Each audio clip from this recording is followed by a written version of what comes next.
If you want instant access to new videos as they're uploaded, then please click on the subscribe button. Also, don't forget to comment on the videos. And if you're interested in learning more about BetAngel, visit betangel.com today and download a free trial.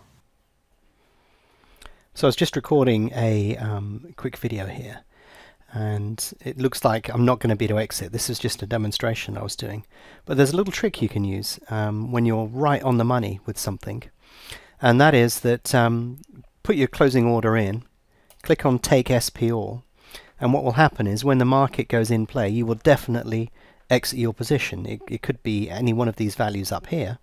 Hopefully it will be a little bit higher, hopefully it will not be lower. But if you have an open position in the market, you're so close to the off that you think it's going to get filled, but you're not sure if it will get filled, then you can always leave the position there right until the off, click Take SP All. And if you watch what happens, there you go, boom. You can see we've been guaranteed to be matched at the off because we took SP. So we were almost going to get our position filled, we couldn't quite get it filled. Rather than close it for a definite loss, we just took it to SP, and you can see we've had a little loss, but nothing of any consequence on that particular trade.